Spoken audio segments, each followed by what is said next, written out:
Hi there, and thank you for choosing to download this 3-part video course on how to create a kick-ass marketing plan that actually works.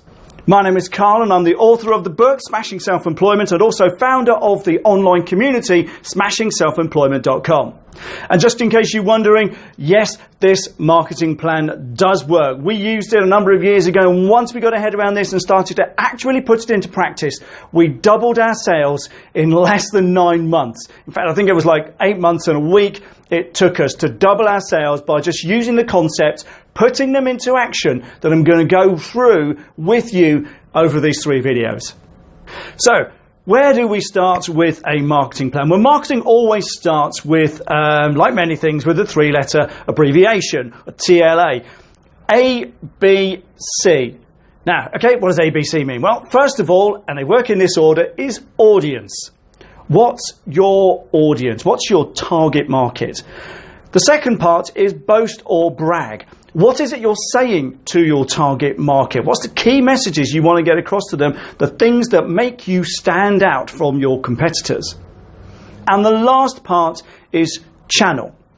What are the methods you're using to communicate your message, your boast, to your audience? Now, channels are all about the social media, the email, the networking, the advertising, etc. But they always start, and they always have to be, in that order. A, B, C. Audience, boast, channel. Now, a lot of people get marketing completely wrong before they've understood who they're selling to and what they're saying. They've already got a website done. They've already got business cards done. They've already got some flyers and leaflets and pamphlets done, advertising done, without fully understanding who they're actually selling to. And all of the marketing gurus out there will tell you, your marketing starts with your market, your audience.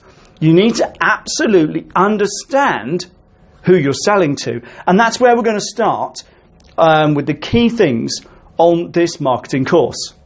Now, I'd like to tell you a bit of a story. I started my first business when I was 17, doing property maintenance, just fixing windows, hanging doors, putting panels back into fences and stuff like that. I had an absolute great time, loved it. I felt a great sense of freedom with doing this stuff. And believe it or not, the money was flipping amazing. I earned more money at 17 than I did in a lot of my 20s, to be honest. But the point is, I didn't fully understand my market. Now, I was part of the Prince's Trust youth mentoring business program at the time. And the guy who was my mentor was a retired, very successful businessman. And he started off with, who are you selling to? What's your target market? What's your target market? Now, I have to admit, way back then, 17, you think you know it all, like all teenagers, and I didn't fully understand what he was getting at, so I didn't actually do a great deal with it. I just kept knocking on doors and handing out leaflets to people who, quite frankly, had houses, who were near to where I lived. But what I didn't realise is I was actually segmenting my market. I was actually reaching a target market without fully twigging that this is what I was doing. My target market was people who had houses, because houses need property maintenance, and people who lived near to where I lived, because quite frankly I didn't want to travel that much getting to and from jobs.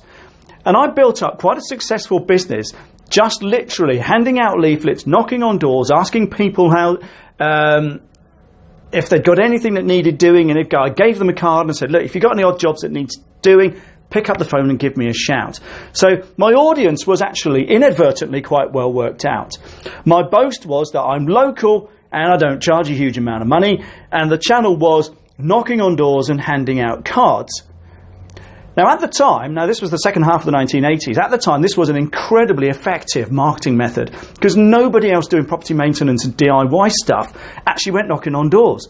They'll put stuff in the yellow pages, they advertised in newspapers and in local magazines, etc. But nobody went direct to the customers. And that's why, pretty much from the first time I went knocking on doors, I started picking up customers. I couldn't believe how easy it was. Now, obviously, things have moved on considerably since then, but the principles still apply. A, your audience. B, your boast or your brag. C, your channel. And they need to be in that order. So, first questions first. Who are you selling to? Now, it's important that you spend some time on this, and what I've done is I've put a little cheat sheet that you can download to ask some key questions about who you're selling to. Where are they? Are they in a particular location somewhere? It could well be, like I did in my property maintenance business, they're near where I lived. In my website design business, we sold only to people in the county. Why? Because I don't like spending a huge amount of time in the car. I like to have a face-to-face relationship with customers. And that worked incredibly well because we got well known in the county for what we do. So are they local? Are they uber local? Just literally people very close to where you live. Are they national? International? Where are they? Now, it could well be that is there an age demographic? For example, you're not going to sell stair lifts to many teenagers.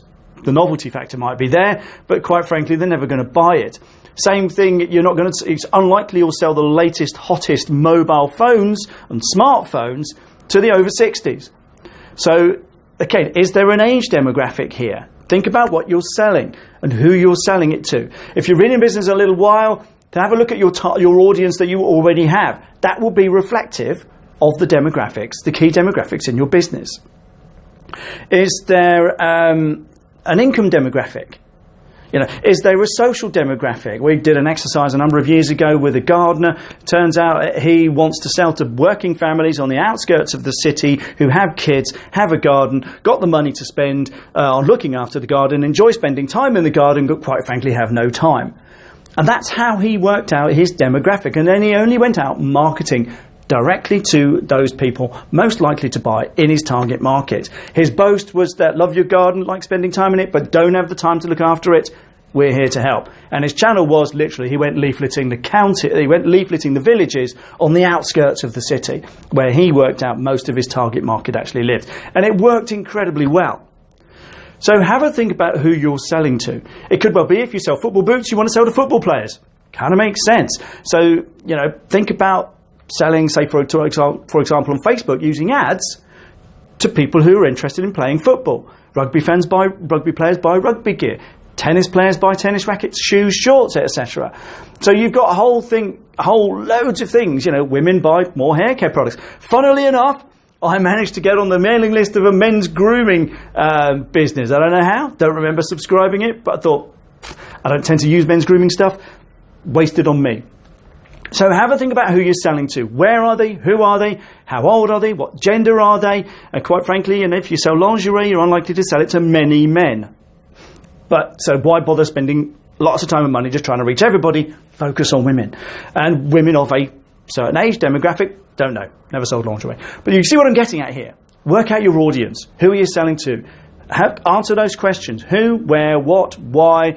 If they've got particular problems, for example, they don't sell dandruff shampoo to people who don't have dandruff, if that makes sense. Why would you? It'd be pointless selling hair care products to me. Got no hair. So have a think about who your target audience is. The next thing you need to think is, what am I doing for this target audience? This now starts to edge in towards your B, your boast and your brag. How can I help? Now, this is as important. Many, many people just go out and say, we've got this, come and buy it. I think, well, in my mind, it's all like, so? You haven't told me why I should. Give me a reason. So the next point about your boast is, what's in it for me? Are you helping me in some way? People don't buy things for no good reason whatsoever. I promise you they don't. So what kind of problems are you solving? Issues are you addressing? How are you enhancing my life, making me feel better, look better, smell better, making me richer, making me save money, whatever it is. All these reasons. People buy stuff for a reason. When you understand your target market and then put it together with what you do, what is it you're doing to help people? And this is what you will sell. This will be your clear, key boast, your message into your market. This is who we're selling to, and this is how we can help. And this is what makes us different from our competition. So think about how you're helping people. What are you doing to address people's problems? What are you doing to make people's lives better? I always find it fascinating that you see an awful lot of perfume adverts towards Christmas. Are they trying to tell us we all smell at Christmas time?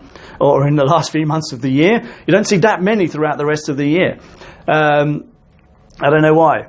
Surely people use perfumes and deodorants and stuff the rest of the year round. I don't know. But the thing is this.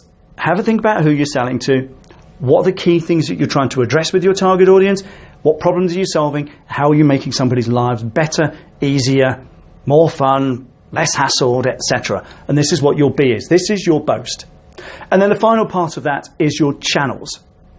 And this is a big topic, and I'm going to be covering this in loads of other videos. So I suggest that, if you're watching this on YouTube, subscribe to the channel, because we're going to cover channels in a big way. Many people in the self-employed world get this completely wrong. But the key thing to remember is this. Once you understand your audience, work out where they hang out, put your messages in there. So if you're trying to sell to the over 50s, for example, Facebook is fantastic because it's still the fastest growing demographic on Facebook. Selling to the under 20s on Facebook is more challenging because large numbers of people are moving to other, of that age group, are moving to other channels like Snapchat, TikTok, Instagram, to some extent Tumblr, but they're not going on Facebook, probably because the grandparents are spying on them now. But the point is this, think about where your target audience is. If you sell to a business audience, Facebook probably won't help unless you're going to spend some money. Go to LinkedIn, for example. If you sell predominantly to women and your product is very visual, shoes, wedding stuff, Pinterest is a fantastic channel.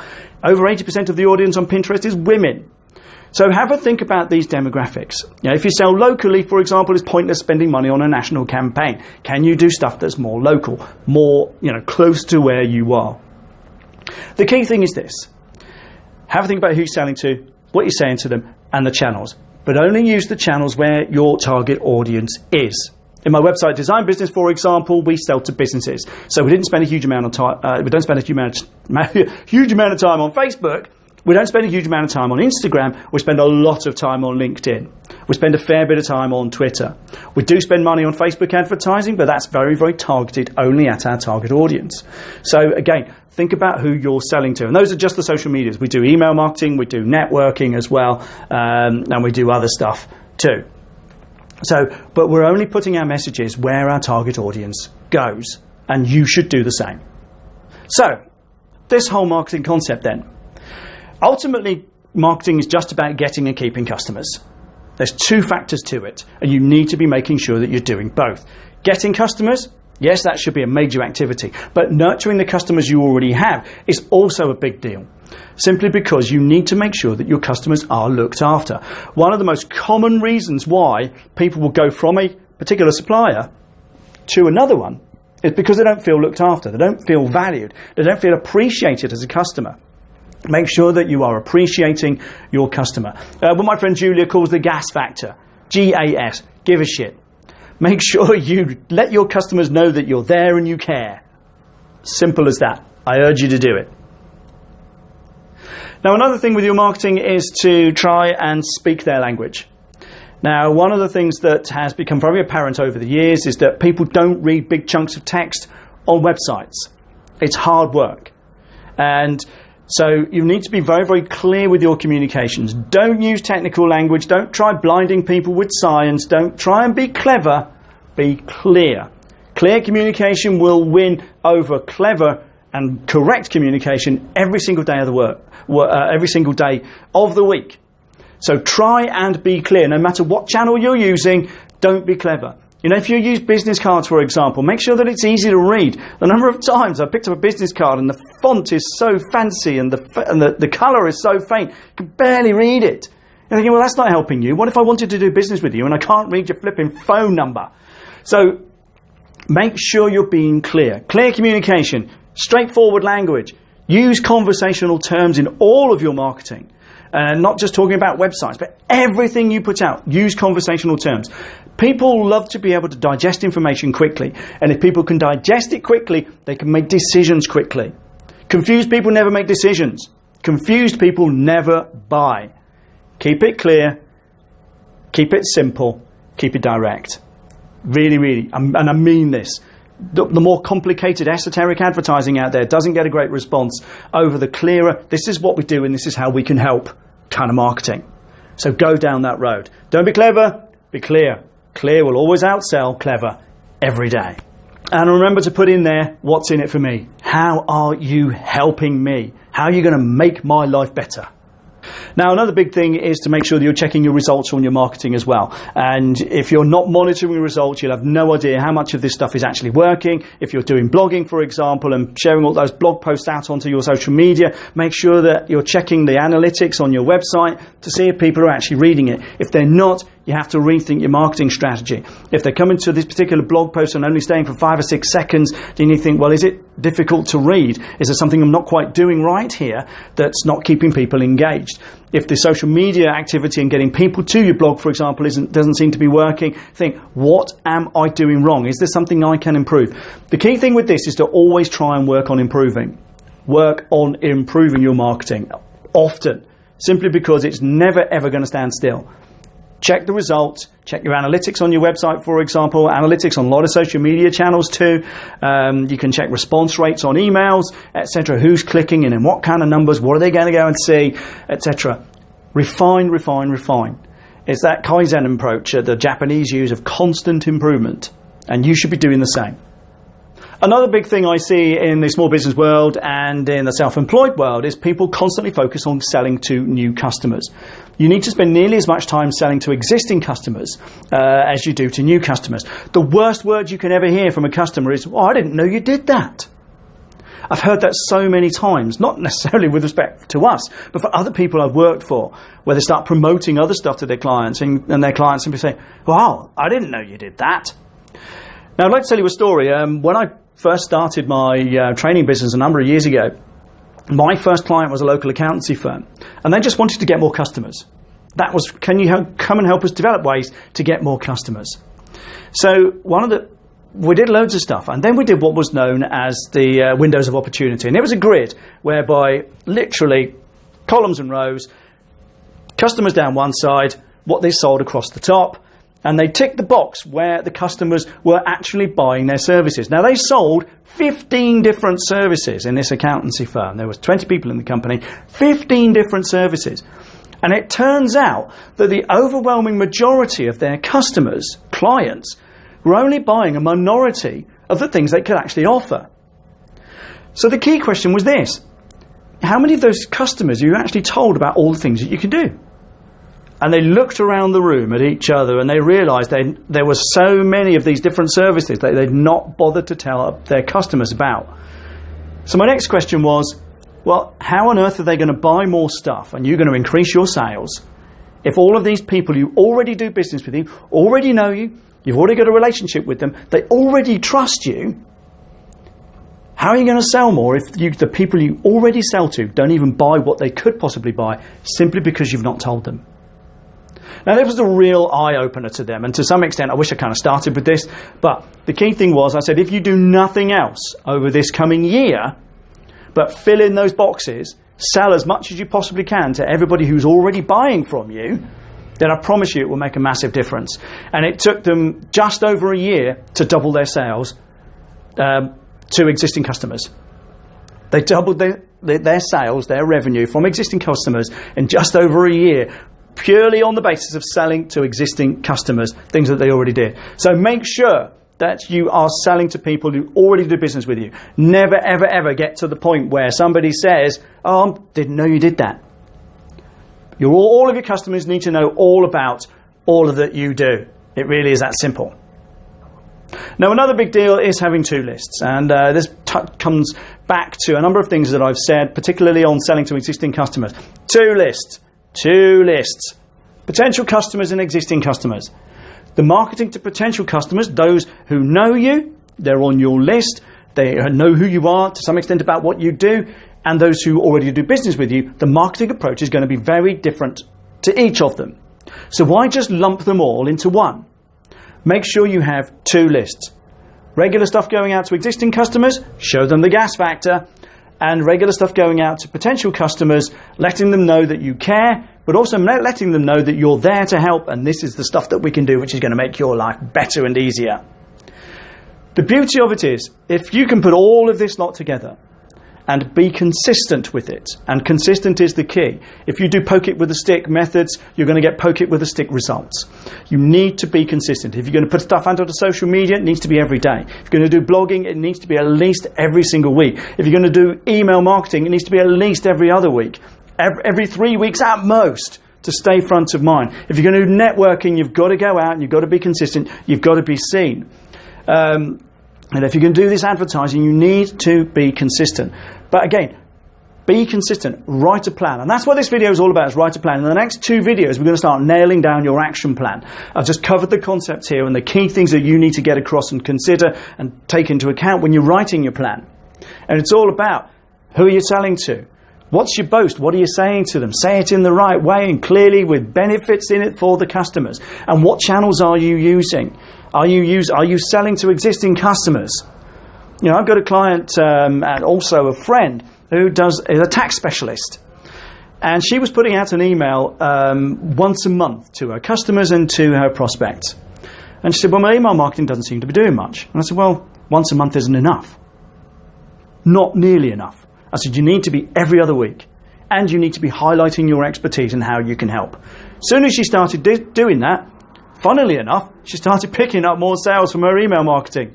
I said, well, this stuff ain't complicated. The key thing is to be consistent. To get all of that A, B, C into place, especially choosing the right channels. Be consistent. Be there. Be where your audience is with regularity. If you're going to blog, do it. Do it on a consistent day. If you're going to do videos, do it. Do it on a regular day. If you're going to do podcasting, you're going to do social media, do it. Do it very regularly. If you do your videos or do your podcasts or do your emails on every other Tuesday, make sure you're doing it every other Tuesday. Believe it or not, the people in your audience, if you're engaging with them well, will come to expect it. So the key thing is this. Be consistent. Work out your audience. Work out your boast. Work out your channels. Okay? This stuff ain't complicated, but it's work.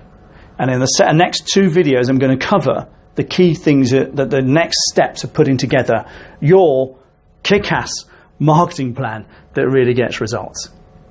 Okay, so I know I've talked an awful lot there, but there's an awful lot to get through to get this right. It took us absolutely ages to get there. Well, I didn't say ages. It took us about a month to get all this stuff into place in our business. But bearing in mind when we did this, we put it into action, our results just literally went like that. Like I said, we doubled our sales in less than 9 months based on what I'm telling you. So get all of this stuff into place early on. Make a start. Remember, you won't get different results if you don't do anything different. Keep doing the same stuff and expecting something to change is bonkers. It ain't going to happen. So put this stuff into action, get it done, get it started, get some marketing out there, and I'll see you in the next one. Thanks a lot. Bye for now.